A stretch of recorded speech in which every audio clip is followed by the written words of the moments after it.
tardes. Les doy la bienvenida a una nueva edición del ciclo de homenajes de este año. Mi nombre es María Virginia Bruxo y tengo el agrado de estar moderando este homenaje donde conversaremos sobre la vida, obra y legado de Thomas Jefferson. La Fundación Club de la Libertad tiene el orgullo de organizar homenajes a hechos históricos o a referentes del pensamiento liberal de diferentes épocas, haciendo una revisión de sus ideas y teniendo en cuenta su natalicio. El ciclo comenzó en el año 2015 con 4 eventos anuales y con mucho esfuerzo y cariño se han incrementado en la actualidad a alrededor de 50 homenajes al año, siendo este el 13º evento del año de este ciclo. Antes de empezar, quisiera recordarles que pueden solicitar un certificado de asistencia, si lo desean, a través de las redes sociales del club. Dicho esto, para comenzar, los invito a repasar brevemente los hechos más importantes de la vida del tercer presidente de los Estados Unidos de América y uno de sus padres fundadores, Thomas Jefferson. Thomas Jefferson fue político, jurista, hombre de la Ilustración con virtudes republicanas, principal autor de la Declaración de Independencia Norteamericana, padre de la Universidad de Virginia, tercer presidente de los Estados Unidos y su primer secretario de Estado. Las postrimerías del siglo XVIII se ciñen por grandes acontecimientos que han marcado hitos históricos, entre ellos la publicación de Common Sense de Thomas Paine y de The Inquiry to the Wealth of Nations, atribuido a Adam Smith, como fundamento teórico que supone el nacimiento de la ciencia económica moderna. La Convención de Virginia adopta la primera Declaración de los Derechos del Hombre, inspirada en la Carta de Derechos Inglesa de 1689, constituyendo piedra angular de la libertad de todos los tiempos. Congruente a este tiempo es justamente la célebre obra de Jefferson, El breve análisis de los derechos de la América británica. Para 1776, ante la imposibilidad de resistir al asedio, los británicos comienzan a evacuar la ciudad de Boston, sometida al bloqueo por tropas comandadas por George Washington. El 4 de julio, en Filadelfia, en Congreso Continental, firma la Declaración de Independencia de las 13 colonias americanas contra el poder despótico de la corona británica, cuya redacción es atribuida a Jefferson, con influencias de pensadores clásicos como Locke y Rousseau, y sostenido sobre las bases del derecho natural. Se constituye en una efervescente resistencia política contra todo gobierno que no garantice la vida, la libertad y la búsqueda de la felicidad. A pesar de las desavenencias en el transcurso de la Guerra de la Independencia Americana, dará inicio a la batalla de Long Island, que concluirá con la derrota de las tropas americanas y meses después con la derrota británica en la batalla de Trenton. Por su parte, la Francia de Luis XVI se encontraba presionada.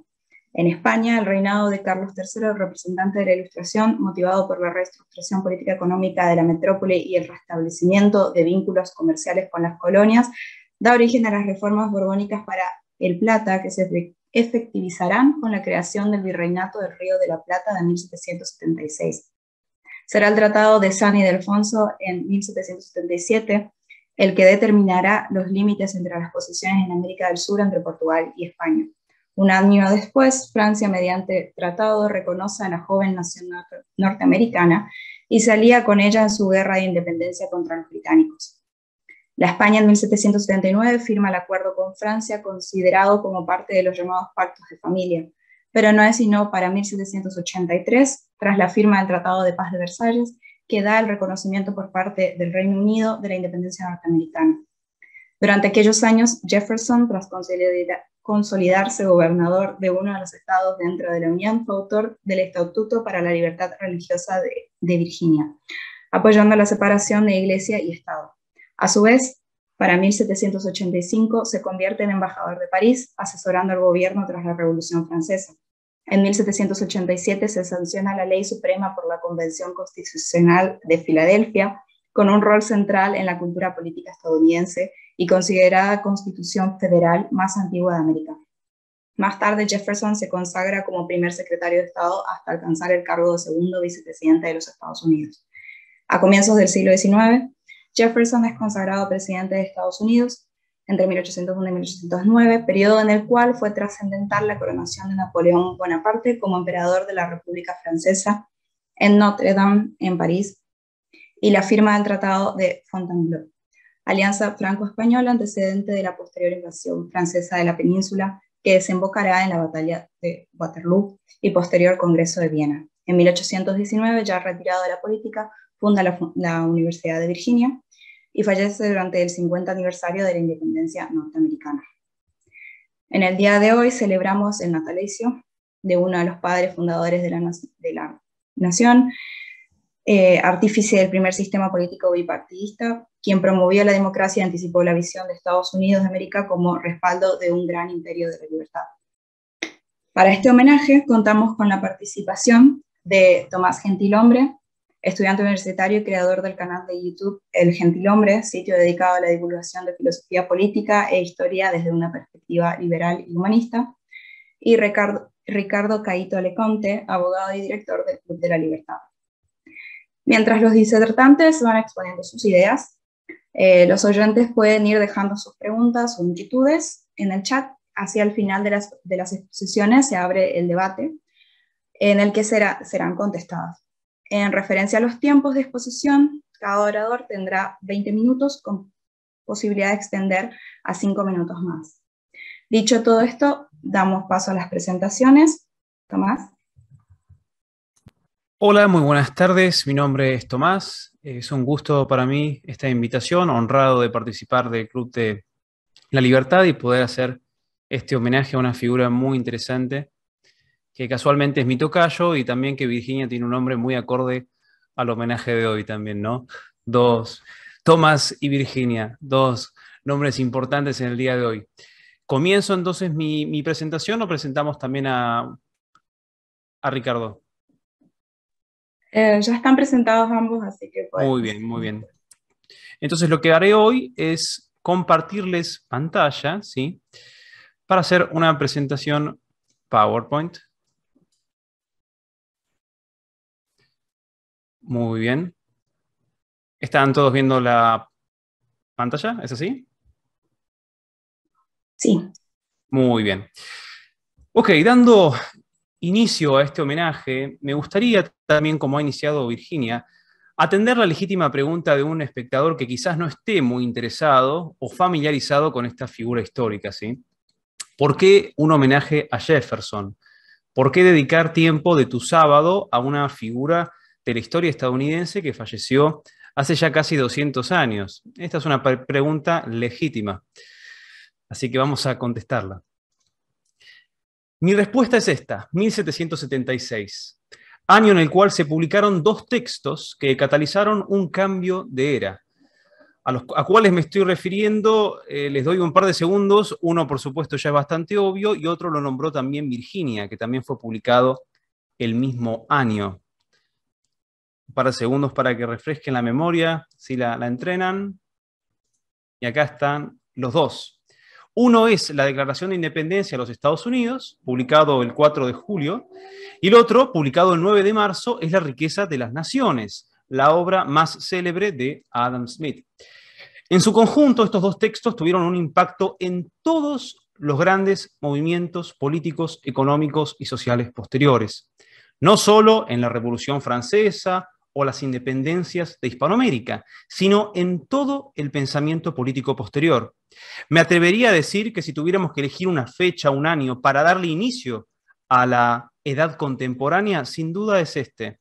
Porque si ustedes analizan todos los grandes eventos históricos, incluso, por ejemplo, si hablamos del marxismo, porque si no tenemos Revolución Francesa y no tenemos, por ejemplo, en este caso también la obra de Adam Smith, tenemos acá, este año, supone un cambio de era, y por eso quiero traérselos, ¿sí? Así que Thomas Jefferson, al ser un protagonista de la independencia estadounidense, también es una figura axial de la historia contemporánea. Nos ofrece un marco para entender e interpretar lo que fue ocurriendo en estos últimos 250 años. Entonces los invito, por un argumento utilitarista, a que se queden a la presentación, a que aquellos que quizás no estaban muy interesados se mantengan, porque es una figura muy interesante estudiar, porque es clave para conocer el pasado y entender el presente, ¿sí? Así que yo voy a hablar principalmente de estos tres temas introductorios para enmarcar un poco la vida de Jefferson y darle también la palabra a Ricardo, que les hará la masterclass, ¿sí? Tenemos, por un lado, voy a hacer una breve biografía de algunos aspectos de su vida. Voy a hablar del Estado y la Federación, ¿sí? Un tema que a mí me parece muy interesante por la actualidad que tiene hoy en el debate. Cuando nosotros, hablamos de que los liberales y los libertarios, de que si el Estado, de que si es chico o grande, de que si no debe existir, de si los rothbardianos, Jefferson tiene una visión muy sofisticada que no se corresponde mucho con otros contemporáneos y que cuando nosotros vamos a ir profundizando vamos a encontrar una mina de oro para poder contestar un par de debates actuales que a mí me ha servido muchísimo también en mi propia formación en cuanto a cuál es la salida a esos debates sobre si el Estado chico, grande, inexistente, etc. Y me gustaría también, ahí ven que escribí la palabra esclavitud, porque me gustaría hacer unos breves comentarios a esa controversia que existe con respecto a Thomas Jefferson y que particularmente nuestra cultura, digamos, de la cancelación, ¿no? Donde ahora se está intentando revisar y dudar del valor de ciertas figuras históricas, por ejemplo, por su quizás conexión con la esclavitud. Saben que Thomas Jefferson tenía esclavos. Me gustaría abordar un poquito eso para hacer un poquito también de justicia a su nombre, ¿sí? En el día de su homenaje. Así que iniciamos con la biografía. Jefferson nació el 13 de abril de 1743 en Virginia, una de las 13 colonias británicas de la costa este norteamericana que darían origen a los Estados Unidos. Por supuesto, este es un mapa actual. No encontré uno de las 13 colonias, pero allí tienen el estado, ¿sí? Su familia era de origen aristocrático, especialmente la de su madre, los Randolph, la familia más rica y poderosa de Virginia. En la imagen de la izquierda encontramos a su abuelo materno, Isham Randolph, comerciante, gran propietario y presidente de la Cámara de Burgueses de Virginia. La vida política de Thomas Jefferson es un testimonio de su compromiso y convicción, pues sus ideas, y políticas también, ¿no?, en muchas ocasiones perjudicaban a la élite colonial a la que él mismo pertenecía. Y por eso me gustaría nombrar esta información, para ir conociendo un poco la personalidad de Jefferson. Un hombre cuyas convicciones muchas veces causaban incomodidades en esa familia, que por supuesto está lleno de familiares en toda la historia de la política estadounidense, y por supuesto de la élite colonial. Y sin embargo, él siempre fue muy fiel a sus convicciones, sin miedo de lo que podrían opinar otros miembros de su familia. A la derecha, por supuesto, el escudo de los Randolph, que tienen un origen aristocrático de Inglaterra, ¿sí? Aquí vamos a hacer una breve timeline de su vida. En el año 1760, él ingresa a la universidad, a el College of William and Mary, a sus 16 años. Jefferson, desde muy joven, era brillante. Era un adolescente muy disciplinado que pasaba todo el día formándose en diversas áreas, digamos, de conocimiento. Se dice que, respetando la tradición familiar, estudiaba con frecuencia 15 horas al día. Y a veces uno se jacta de estar un ratito leyendo el día. Bueno, Jefferson es un ejemplo de esa disciplina y esa dedicación. Su mentor, William Small, fue clave en su formación, especialmente porque lo introdujo los autores del empirismo británico, entre ellos John Locke, como señaló Virginia. En el año 1769 ingresó a House of Burgesses, que suele ser traducido como la Cámara de los Ciudadanos, ¿sí? En ese paso por la legislatura, el joven Jefferson propuso muchas iniciativas, entre las cuales algunas proponían reformar la esclavitud, que fueron muy innovadoras, sin embargo no prosperaron. Y él continuó en este rol hasta el año 1775. En ese año fue elegido delegado del Segundo Congreso Continental, el órgano creado por las 13 colonias poco después del estallido de la Guerra de Independencia contra Gran Bretaña. Y en el año 1776, Jefferson Es recordado como el principal redactor de la Declaración de Independencia. Y aquí tenía en la próxima diapositiva, que lamentablemente se me escapó, esta información que para mí es sorprendente. En el año 1776, Jefferson tenía 33 años.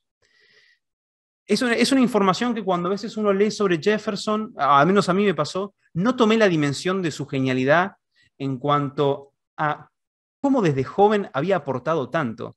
El hombre, frente a ese grupo, por supuesto, de grandes veteranos universitarios que formaban este grupo, que Jefferson haya tenido 33 años cuando escribió la Declaración de Independencia, creo que demuestra un poco también esa inspiración, nos tiene que inspirar un poco a esa dedicación a la que él tenía, porque eso es fruto de su esfuerzo y de su gran estudio que lo caracterizó siempre, ¿sí? Con respecto ahora ya a, digamos, yendo lentamente hacia su vejez, ¿no?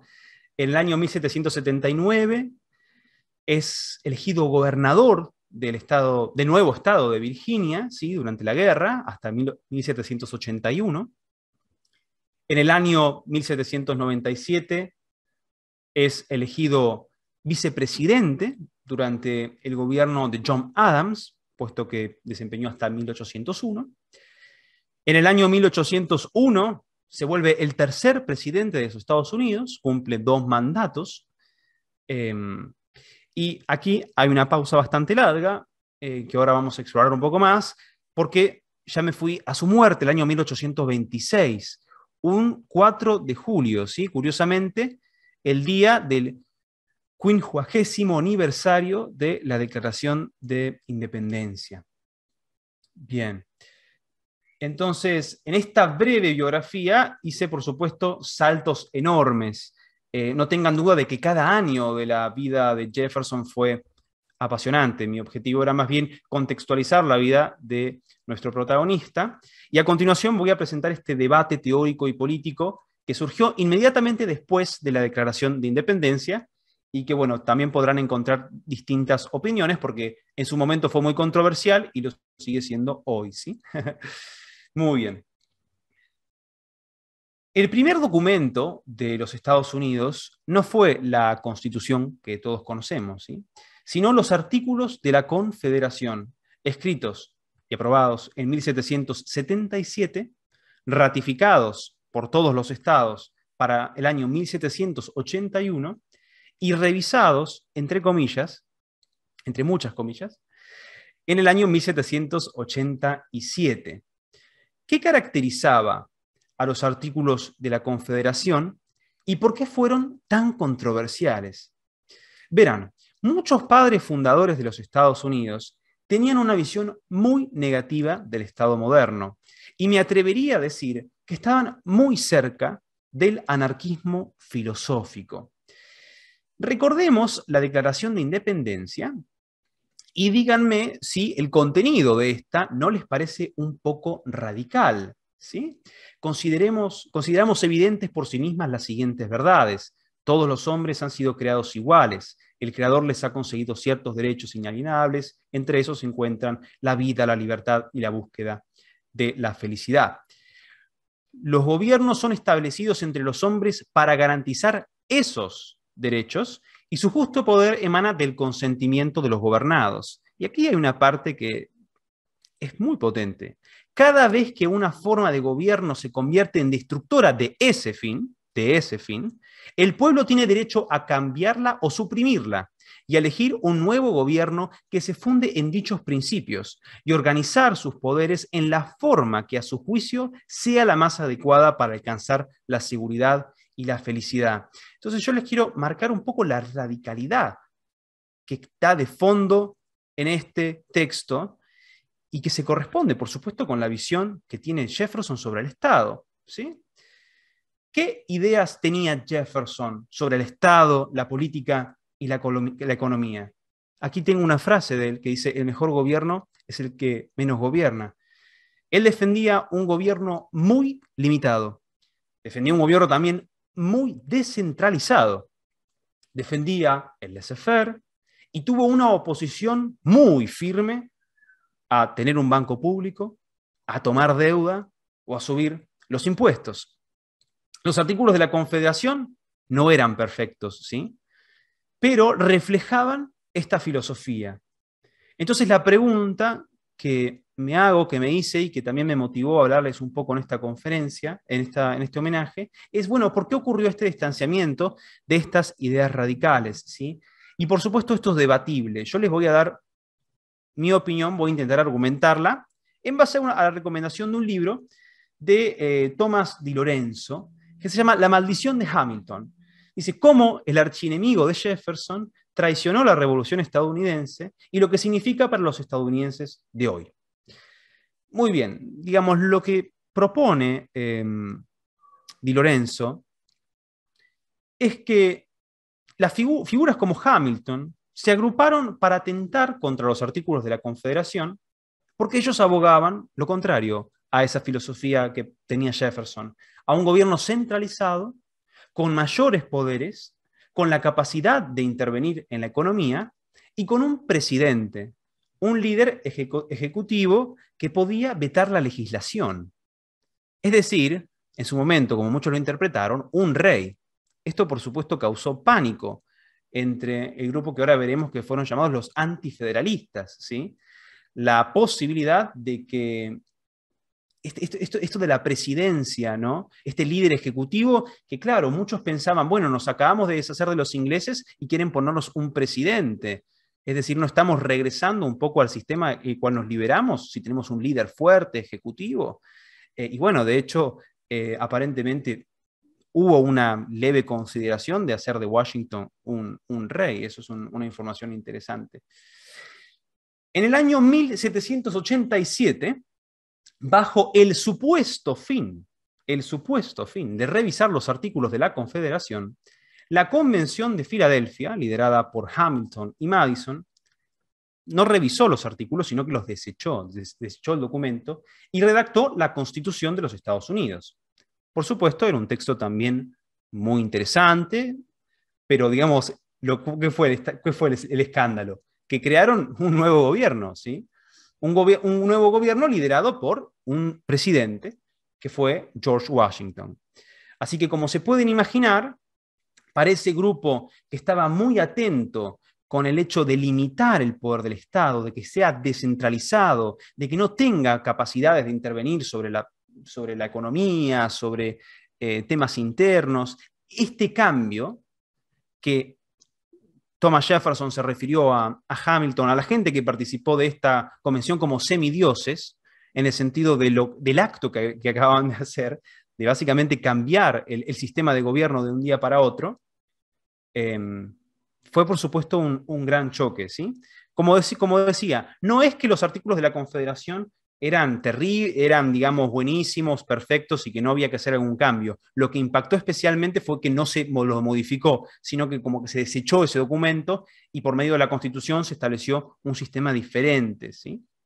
Entonces, en una esquina, con el fin de crear un nuevo gobierno, tenemos a James Madison y Alexander Hamilton, autores de los Federalist Papers. Y aquí yo diría mal llamados federalistas, porque eran centralistas, ¿sí?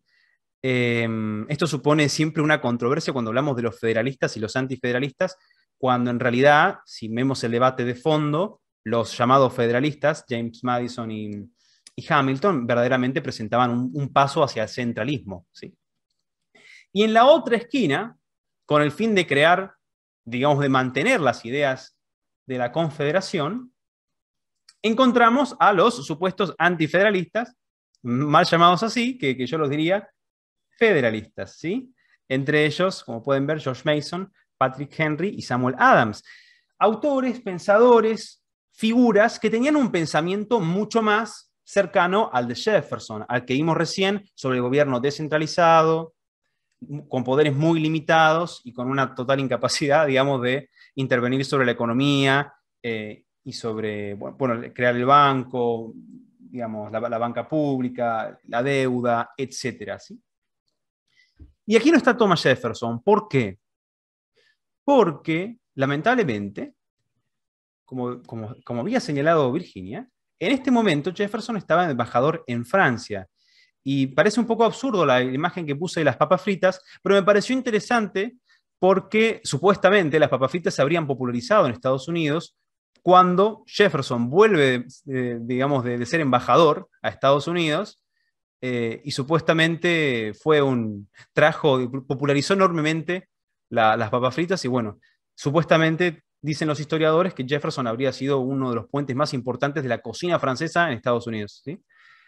Así que durante este tiempo él estaba en Francia, deleitándose también con muchas comidas de allí, y estuvo un poco exento de este debate. Sin embargo, él por supuesto tenía una posición muy fuerte al respecto. Entonces, ¿cuál fue la manera en la cual se pudo poner un fin a esta gran controversia? Una controversia que de hecho estaba generando una tensión política muy grande y que existía un miedo de ambas partes en que esto escale hacia un conflicto civil, ¿sí? Porque como decimos, ¿no? Hubo un cambio rápido del sistema, de la idea de gobierno, en lo que fue la Convención de Filadelfia.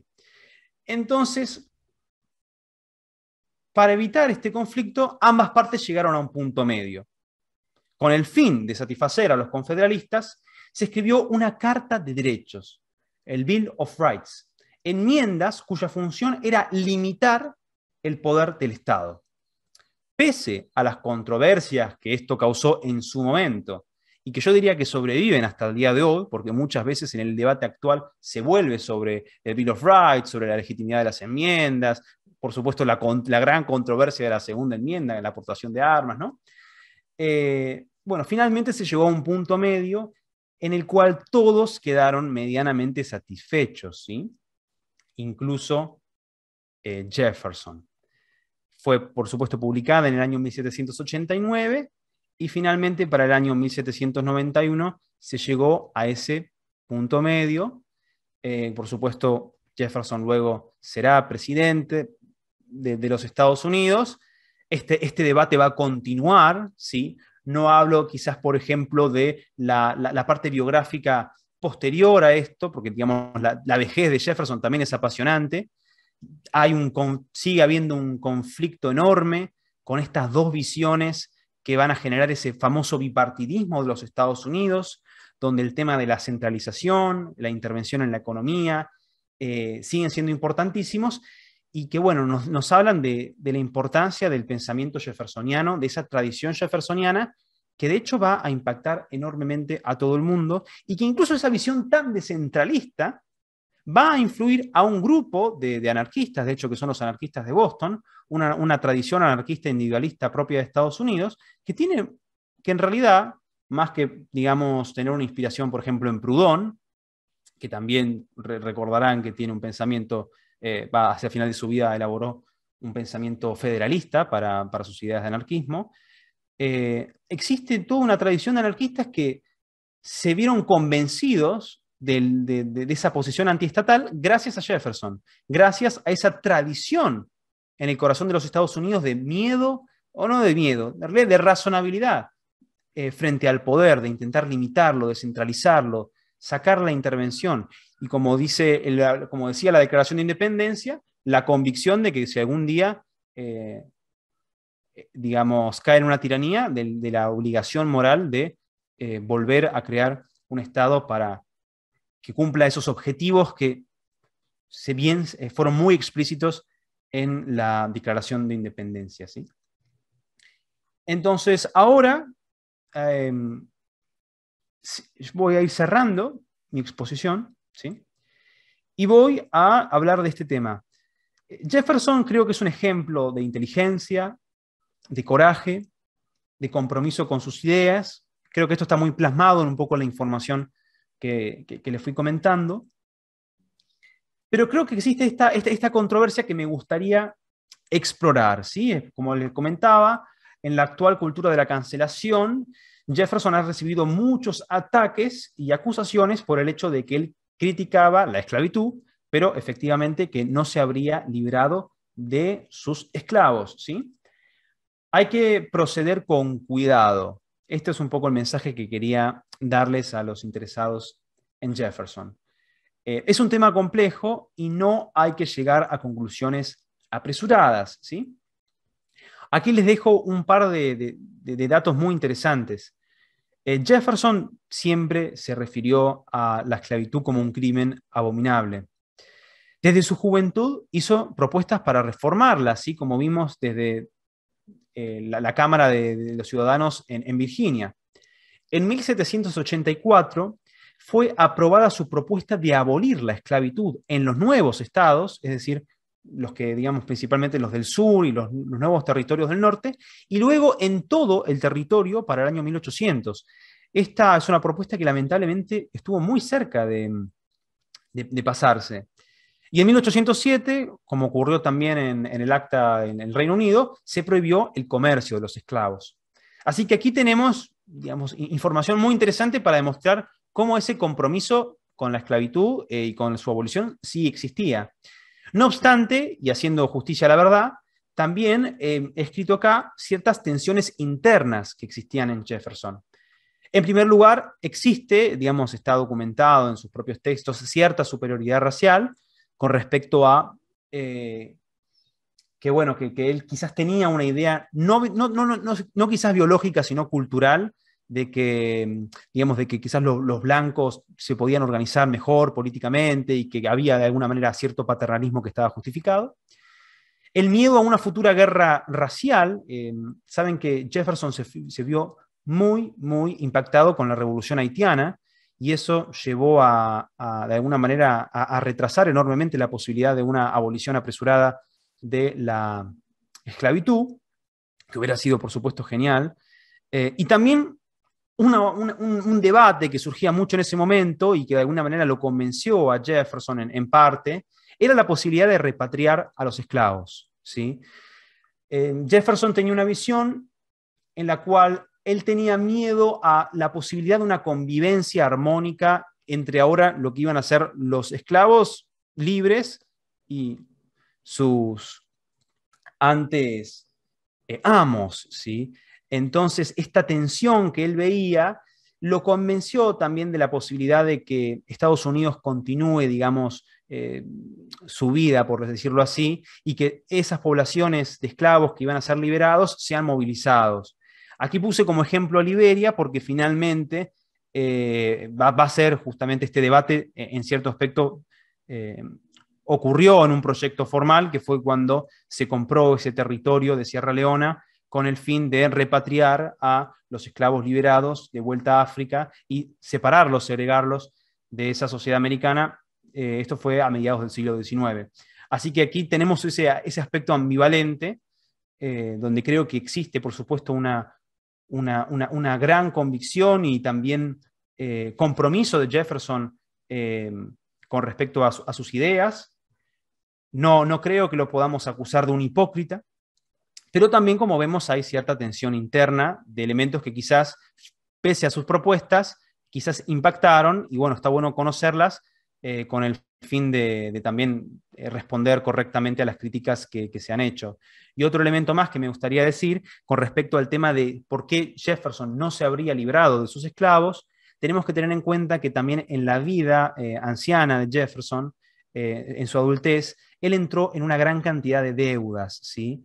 Y estas deudas aparentemente habrían comprometido la posibilidad de que él pueda, digamos, liberar a sus esclavos, porque ya era parte como si fuera de un acuerdo crediticio, ¿sí? Así que las deudas también podrían explicar lo que muchas veces se ha acusado como hipocresía. Así que quería simplemente manifestar la complejidad del tema y, bueno, darles un poco de datos para quienes no conocían quizás esto, si alguna vez se encuentran debatiendo el tema.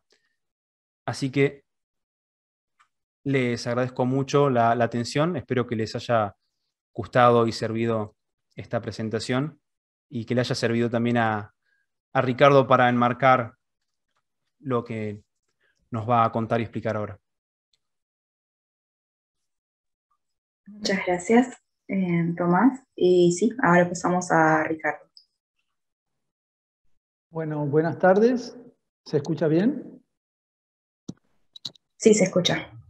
Perfecto. Bueno, muchísimas gracias, Virginia, por la presentación. Tomás, un gusto. Has hecho un resumen y una explicación fantástica de lo que significa la vida de Thomas Jefferson. Yo voy a tratar de explicar algunas de sus frases y ponerlas en contexto a las frases que él ha transmitido a la posteridad como uno de los grandes defensores de las ideas liberales. En el año en que él asume como presidente, le escribe a un amigo una gran sentencia que fue una constante en su vida. Le dice: he jurado ante el altar de Dios una eterna hostilidad hacia cualquier clase de tiranía sobre la mente del hombre. ¿Cuál es la fortaleza de los Estados Unidos? La fortaleza de los Estados Unidos son sus instituciones y sus ideas, que la legaron sus padres fundadores. Tenemos el ejemplo de un presidente que hace 40 años tuvo que renunciar en la televisión por haber abusado de poder y tener una falta a la verdad bajo juramento. Y esto no produce una crisis en los estados, produce una crisis, pero no produce un cisma, digamos. Por el contrario, acrecienta la confianza que tienen los norteamericanos en su sistema democrático. ¿Cuál es en la confianza en que todos son iguales ante la ley y en la cual ella es aplicada aún al hombre más poderoso de la tierra, con todo su rigor? Esa es una de la herencia que dejaron los padres fundadores a los Estados Unidos. Uno de sus padres fundadores más destacados fue Thomas Jefferson. Él planteó verdades que están todavía vigentes y que, por ejemplo, la tendencia natural de las cosas es que el gobierno, decía Jefferson, gane terreno y que la libertad se bata en retirada.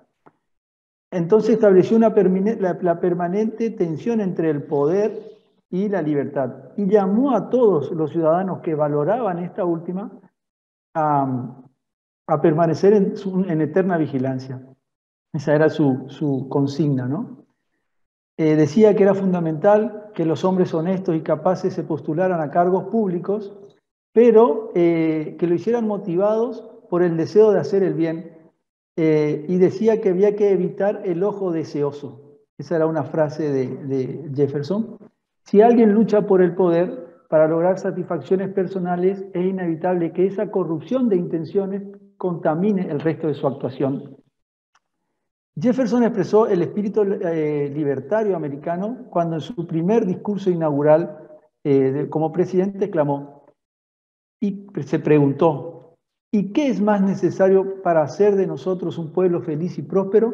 Y se contestaba: es necesario un gobierno sabio y austero que impida que los hombres se hagan daño entre ellos, pero que a la vez los deje en paz para regular sus propios objetivos de industria y superación, y que no tome de su trabajo el pan que se ha ganado. Son frases que a nosotros los argentinos nos resuenan mucho en este tiempo de tantas imposiciones para el que trabaja, el que invierte y el que arriesga en la Argentina. Durante la Revolución Norteamericana, en la medida que ella fue un acontecimiento filosófico, él fue uno de sus portavoces más elocuentes.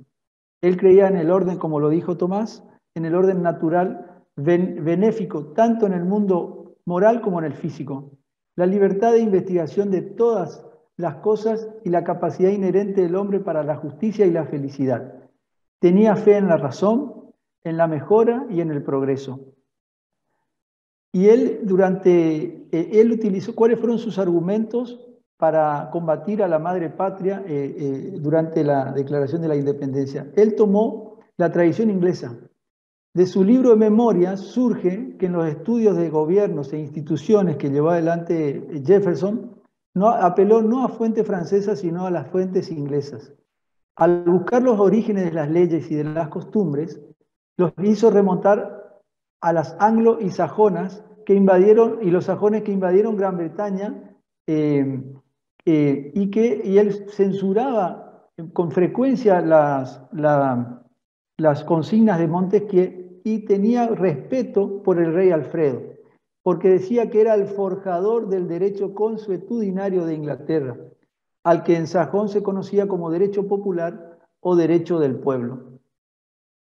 decía que el momento en que la ley no escrita se convirtió en ley escrita fue cuando comenzaron a sufrir las libertades de los hombres. La ley no escrita, nacida de la costumbre por una parte y de los derechos naturales de los pueblos, había permitido que los hombres vivieran y actuaran libremente, creando instituciones adecuadas a sus necesidades. El buen juicio y la justicia comenzaron a echarse a perder cuando la ley no escrita cayó en manos de abogados, astutos jueces parciales, nobles y sacerdotes adulones. Creía que esta gente distinguida, inteligente o corrompida había tergiversado en provecho de reyes y de conquistadores la ley no escrita en ley escrita, lo que con el tiempo quedó establecida, de modo que impuso la opresión de los pueblos y al final los impulsó, como decía Tomás, a la rebelión y a la insurrección. La revolución comenzó y Jefferson tomó asiento en el Segundo Congreso Continental en Filadelfia en 1775. Según Adams, aportó al Congreso una reputación para la literatura, la ciencia y un feliz talento para la composición. Su gran obra, la Declaración de la Independencia. Él preparó el documento, lo presentó a Adams y Franklin, lo elevaron al Congreso, se analizó durante 2 días y medio y se aprobó con algunos cambios, pero la declaración presentada y aprobada el 4 de julio llevaba el sello inconfundible de Jefferson, que decía: las verdades declaradas evidentes no eran nuevas, él las reconocía. Dijo, no era su propósito descubrir nuevos principios o nuevos argumentos, sino poner ante la humanidad el sentido común del tema.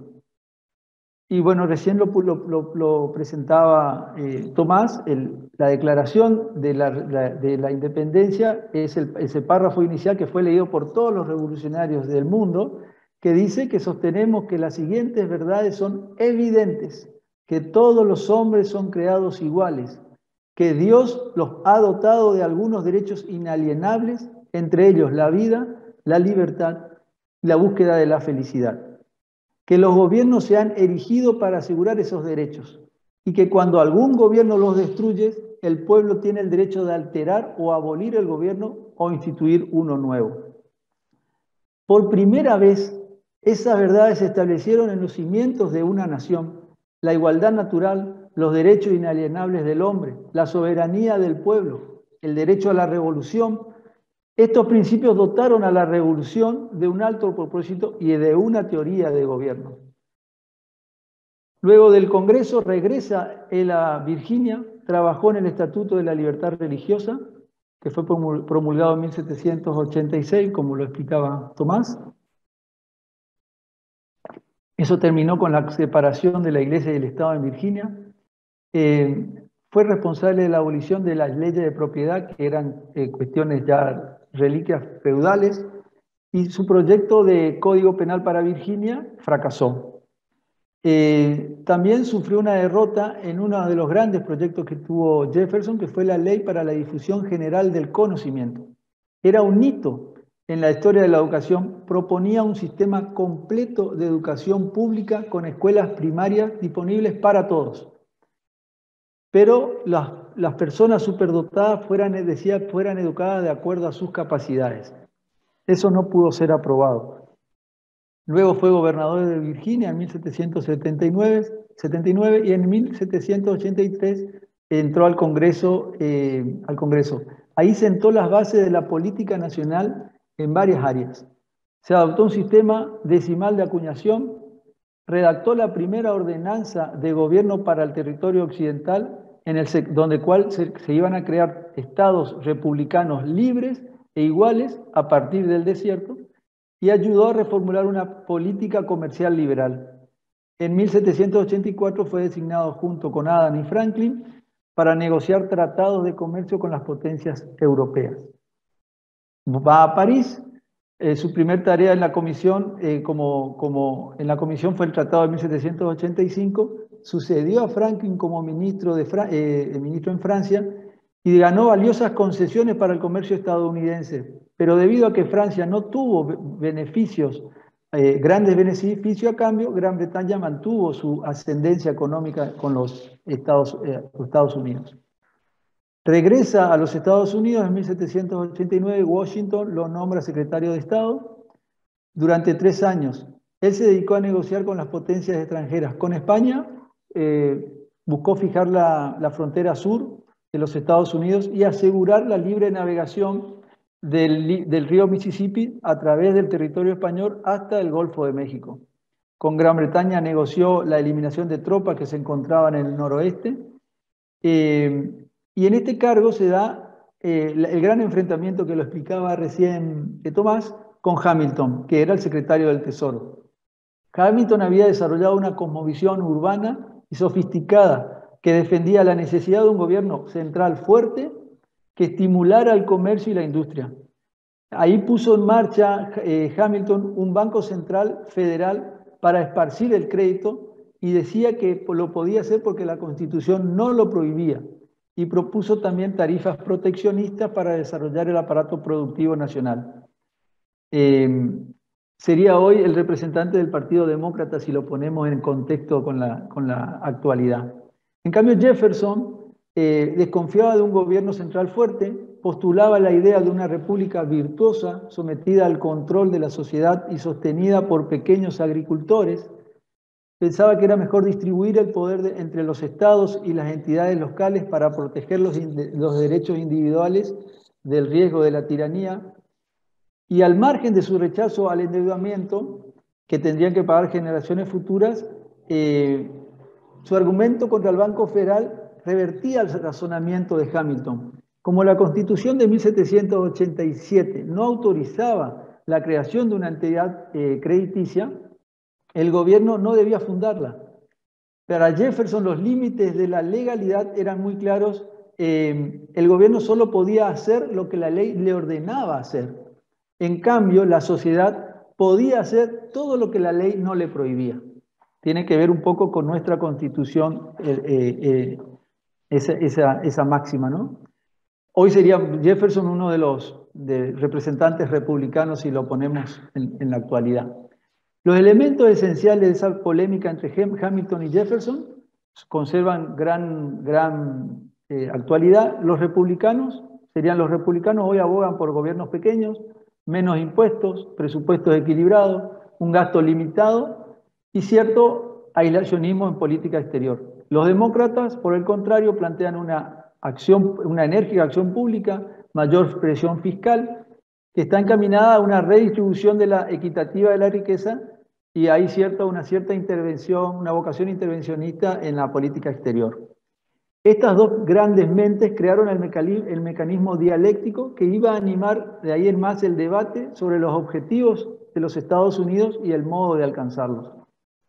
Como secretario de Estado, Hamilton en 1790 promovió una serie de creación de impuestos internos para complementar los ingresos federales que se obtenían de las importaciones.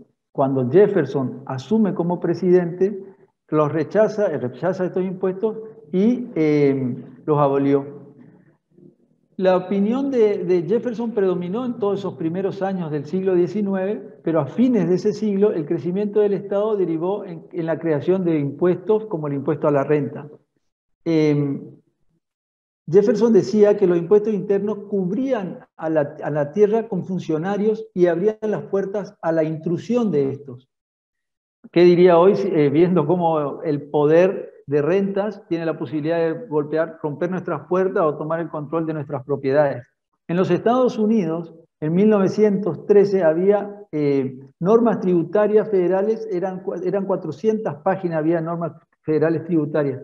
Actualmente hay más de 75.000 normas tributarias.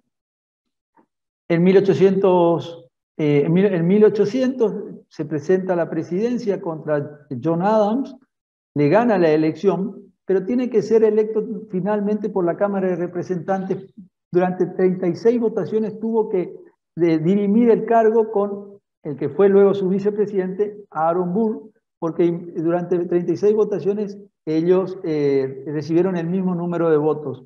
Entonces tuvo que resolver la Cámara de Representantes y fue electo presidente el 1 de junio de 1801. Asume se toma posesión en la nueva capital, que es ya Washington, D.C., y en su discurso inaugural él trata de romper esa dicotomía que había entre federalista y antifederalista, como nos explicaba Tomás hoy, y habla de, su discurso dice, hemos llamado con diferentes nombres a hermanos del mismo principio. Todos somos republicanos, todos somos federalistas, decía. Promovió la paz, la igualdad y la libertad individual. Como presidente restauró la libertad de prensa. Lo cuento todo esto para que sepan la influencia y la coherencia de Jefferson con lo que decía y con lo que trató de hacer o hizo durante su presidencia y toda su actuación pública. Redujo el periodo de residencia de la ley de naturalización a 5 años, redujo el ejército, la marina, abolió todos los impuestos internos, incluso abolió el impuesto al whisky, redujo el gasto federal, la deuda nacional en 1/3 y dejó sin efecto oficinas de ingresos. La reforma de Jefferson se basó en una política fiscal al reducir los medios y poderes del gobierno. Durante su gestión se consolidó un sistema que consistía en repartir las funciones del gobierno federal, más concentrado en la defensa y en la política exterior, y los estados con más grado de autonomía. Su mayor triunfo lo logró en asuntos exteriores. Se había producido la cesión de Luisiana y del puerto de Nueva Orleans a Francia, de parte de España a Francia, perdón.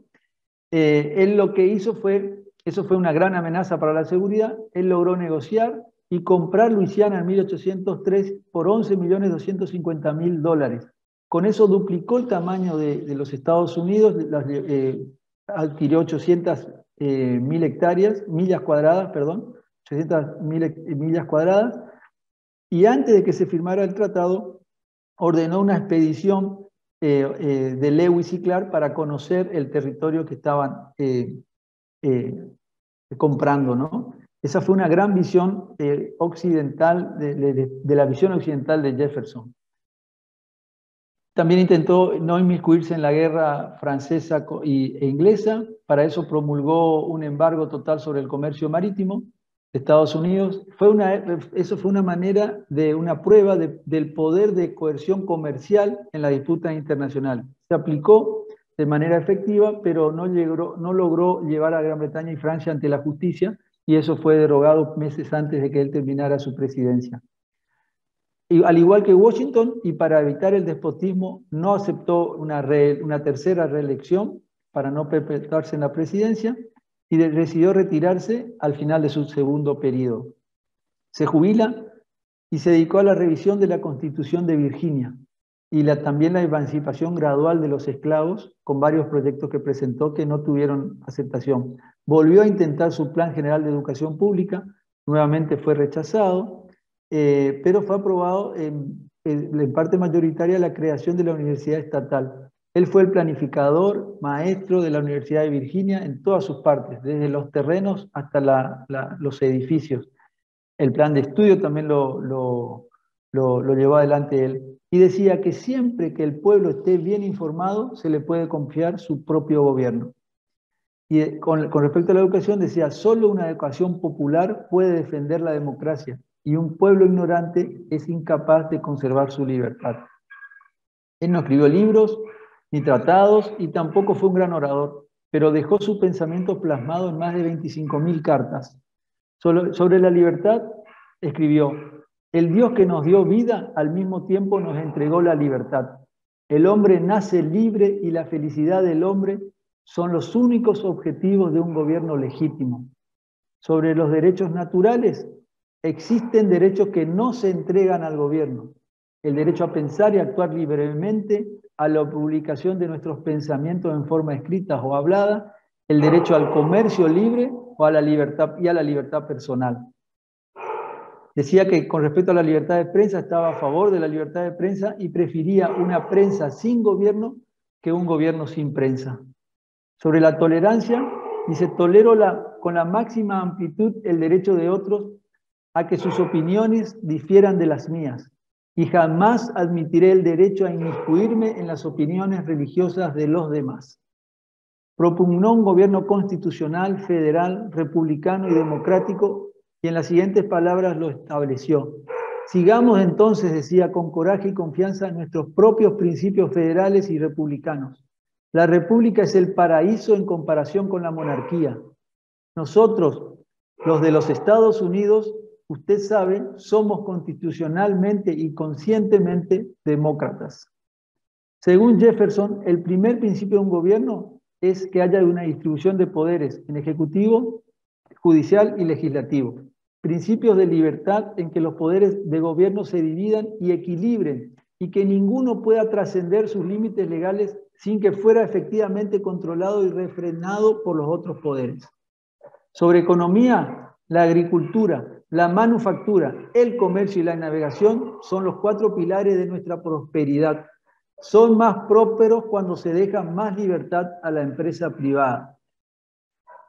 Sobre los asuntos exteriores, planteaba la paz y la amistad con toda la humanidad y escribió su propio epitafio.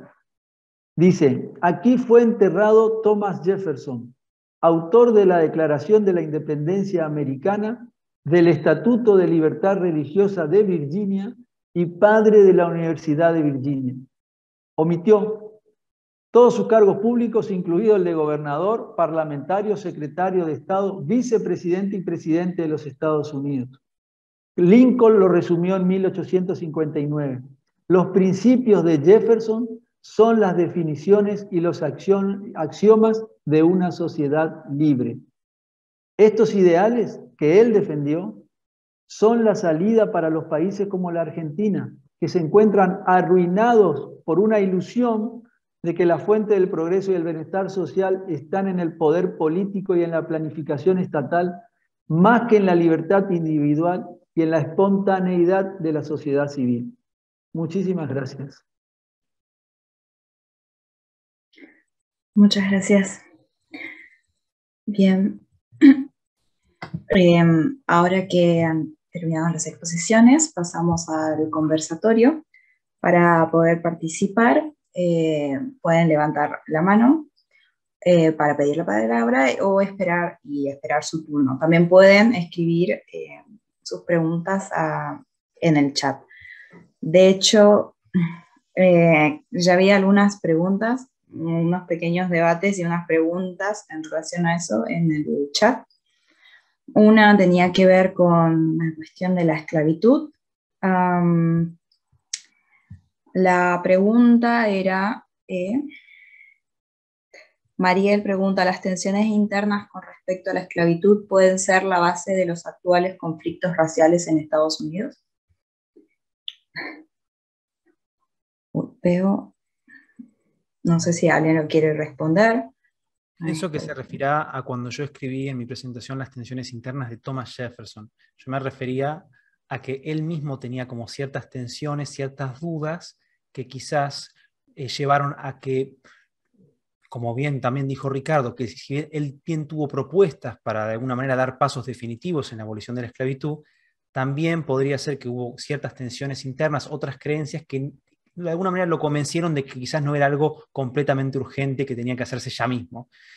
Y bueno, yo se los comenté y de alguna manera para ceder las críticas que se hacen de esta figura, pero es más que nada para entender un poco ese contexto de críticas actuales que bueno, algunas son muy destructivas a Jefferson, creo injustamente.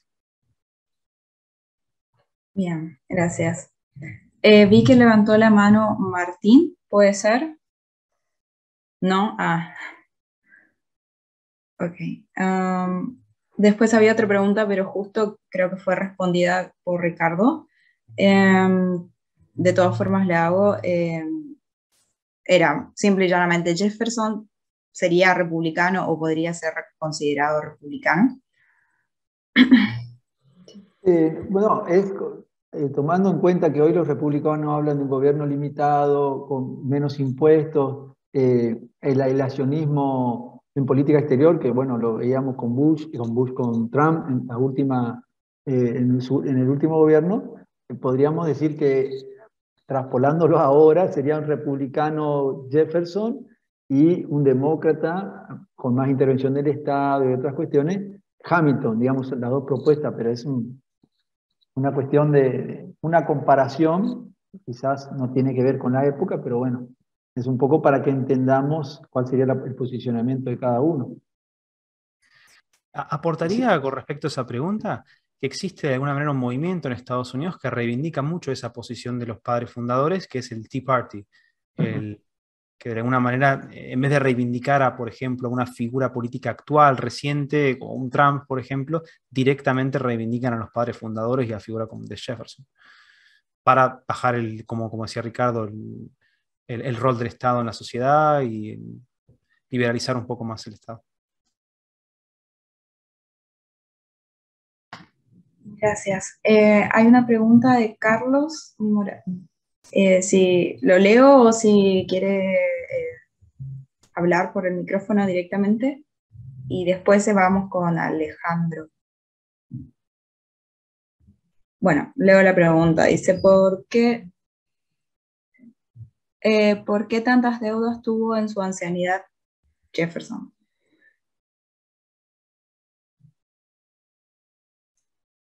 No tengo una respuesta clara al respecto. Una de las cosas que se refirió Ricardo, que de alguna manera Jefferson se opuso directamente a eso y generó leyes para acabarlo, es que, como les había comentado, Jefferson pertenecía a una familia aristocrática, ¿sí?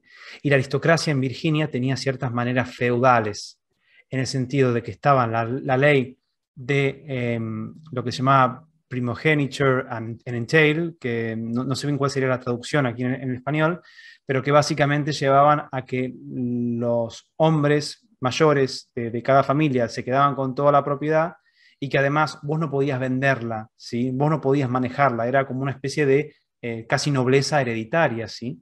Entonces muchas veces lo que ocurría era eso, es que vos por ser el hijo mayor tenías que manejar una serie de propiedades que te venían, digamos, de alguna manera casi como si fuera una nobleza aristocrática, hereditaria, y que, bueno, por supuesto a veces surgían problemas con respecto a las finanzas, y no había mucha manera de poder resolverlas, ¿entiende?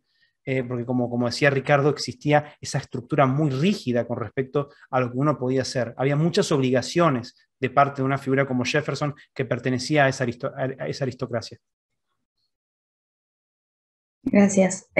Ahora Alejandro Marambio, que tiene la mano levantada. Sí. Hola, muchas gracias. Me encantó la exposición. Yo soy abogado y soy libertario y soy chileno. Y mi pregunta es, ¿a qué atribuyen los expositores que esta América Latina no hayamos tenido una figura como Thomas Jefferson y que vivamos continuamente cayendo en estas suertes de estatismos, sea estos populismos que se despiertan a veces, o sean estos derechamente políticas socialistas con socialismo del siglo XXI, con socialismo con empanada y vino tinto, como decía Allende, o con tipos peronistas, una suerte de corporativismo fascistoide, o con el tema cubano ya de marxismo clásico? ¿A qué atribuyen la falta de pensadores como Jefferson, como Franklin en América Latina? Eso. ¿Hablo primero si querés, Tomás? Bueno, yo creo que tenemos pensadores como de la altura acá, bueno, justo mirá, Miguel Morra lo dice, yo estaba por decir Alberdi, él me dice Sarmiento también y varios más. Los constructores de la Argentina, los grandes pensadores de la Argentina, el mismo Mitre, cuando yo leía la Declaración de la Independencia y la participación, de la poca participación del Estado, o la posibilidad de que todos pudieran hacer lo que no está prohibido en la ley, eso está en nuestra Constitución, y esa fue una Constitución, así como la Declaración de la Independencia la redactó Jefferson. Nuestra Constitución, en gran parte a través de las bases, está desarrollada por Alberdi, un pensador, entiendo yo, del mismo calibre que Jefferson, pero yo atribuyo quizás otras cosas. Hoy hablaba de que lo que legaron los padres fundadores en los Estados Unidos son el respeto a las instituciones, a las ideas.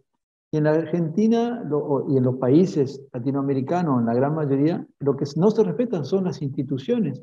Hay un ataque a las instituciones que en definitiva son las que permiten, como pasaba en Estados Unidos, que un presidente tenga que renunciar admitiendo que ha mentido o que ha cometido abuso de poder, y las instituciones siguen funcionando normalmente, y lo que genera no es una crisis institucional, sino genera la creencia de que el sistema va a solucionar la cuestión y que esa persona, que en ese momento es la persona más poderosa del planeta, va a ser juzgado con todo el rigor de la ley como si fuera un simple mortal. Esa creencia y esa fortaleza en las instituciones yo creo que son las que llevan a que estos países funcionen, y en la Argentina, hablo en la Argentina, no pase eso. Tenía ganas de decir otra cosa porque tenía que ver con alguien dijo que Jefferson sería como Roosevelt en las políticas de la crisis del 30, hubiera aplicado las mismas políticas. Yo creo que no. Todos sus escritos y toda su acción política llevan a pensar que hubiera actuado de otra manera, y las instituciones en los Estados Unidos salvaron a los Estados Unidos de caer en un estatismo mayor, como quería hacerlo Roosevelt, porque tanto la Corte Suprema prohibió cierta creación de institutos que querían llevar un proteccionismo y un control más a las cuestiones del campo, por ejemplo, en los Estados Unidos, que permitieron que, alejándose de ese proteccionismo y de esa planificación estatal de los Estados Unidos, resurgieran en pocos años después de la crisis del 30. Entonces, el tema está en las instituciones. En los Estados Unidos, la Corte Suprema salvó de ese estatismo decadente en la que estaba entrando los Estados Unidos en la década del 30. Yo entiendo que es a través de las instituciones. Y tenemos pensadores, trato de resumir, del calibre de Jefferson. Bueno, yo también hago un aporte. Yo creo que tenemos que entender que la tradición liberal es compleja y que tenemos que, de alguna manera, entender distintas raíces del impacto que tuvo la Ilustración en cada territorio, ¿sí? Es muy distinto lo que fue la Ilustración en Francia a lo que fue la Ilustración en Alemania y lo que fue la Ilustración en Escocia, ¿sí? Jefferson tiene una gran inspiración y, digamos, es una inspiración directa de la Ilustración escocesa, ¿sí? Y yo diría que la Ilustración escocesa, dentro de todo el movimiento ilustrado, es el más razonable, el más inteligente, el más que tiene una proyección a futuro más correcta. Tenés, por otra parte, una Ilustración francesa, que también tuvo mucho impacto en toda Europa y también en Hispanoamérica, que tiene un liberalismo racionalista, quizás demasiado utópico, que peca de cientificista, de positivista, y que también permeó mucho en nuestro territorio. Entonces yo diría que Jefferson representa lo mejor de la tradición liberal. Tiene, digamos, el mejor grupo de autores.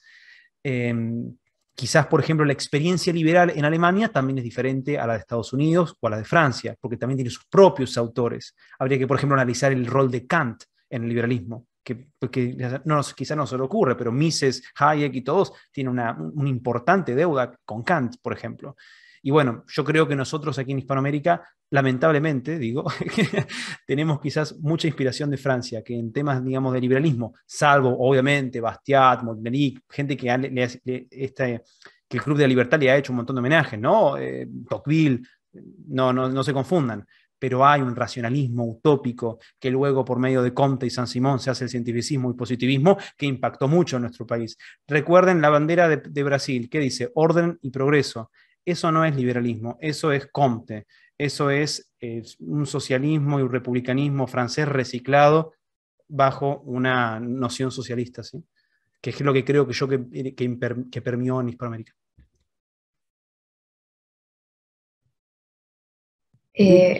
Parece que José Alberto. Sí, José Alberto. Sí. José Alberto. Si está hablando, tiene el micrófono apagado. Ahí está. Sí, perdón, simplemente un comentario que quizás no sé si tiene que ver.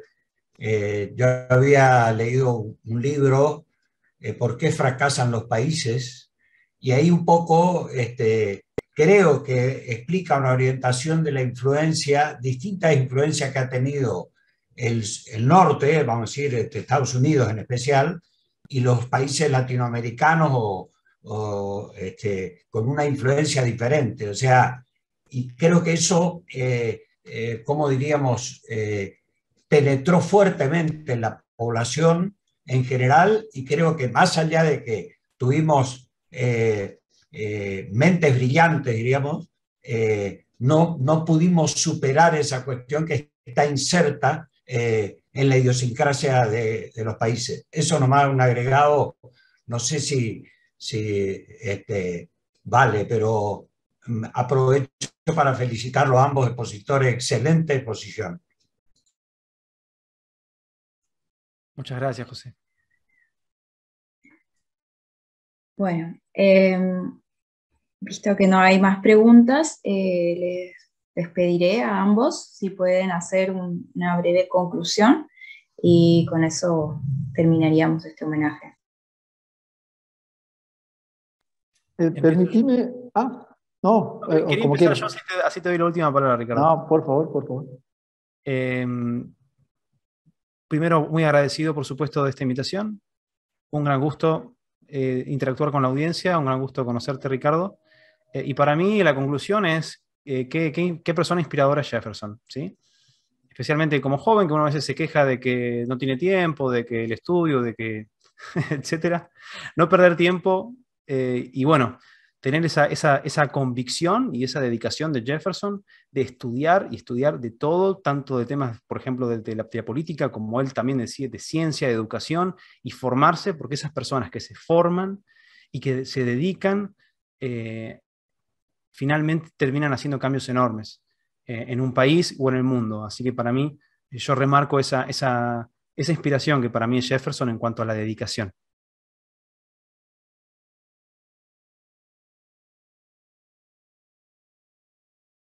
Sí, yo me quedo con Jefferson, con su máxima esta de que lo natural es que el gobierno se avance sobre las personas y que la libertad se bata en retirada, y que tenemos, los que valoramos la libertad, tener que una constante vigilancia de ella.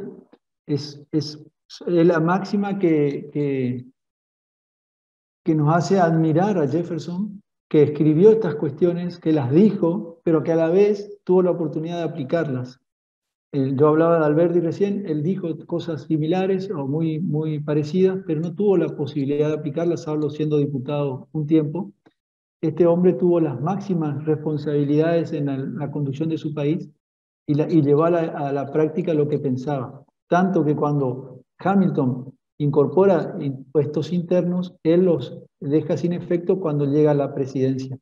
Así que el hecho de que no se intervenga en la economía y él lo haya podido demostrar, que fue el camino que hizo grande a Estados Unidos hasta los últimos siglos hasta los últimos tiempos del siglo XIX, que se mantuvo esa política, es el claro ejemplo de que las políticas liberales son las que hacen posible el crecimiento de los países y sacar a la gente de la pobreza, y no la planificación que aplicamos en los países acá de América del Sur.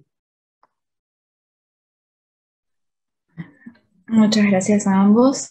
Ahora que hemos concluido tanto las ponencias como las intervenciones finales, la Fundación reconoce y agradece el esfuerzo, tiempo y participación a Tomás y a Ricardo. Y muchas gracias a las dos excelentes exposiciones. Y de esta manera damos por finalizado un nuevo evento y los invitamos al próximo homenaje, en el que se conversará sobre el periodista, economista y escritor libertario, individualista y polemista Benjamin Tucker, el sábado 9 de abril, por esta misma plataforma a las 18 horas. Muchas gracias. Gracias, Virginia. Tomás, un placer, un gusto. Gracias a todos por su participación.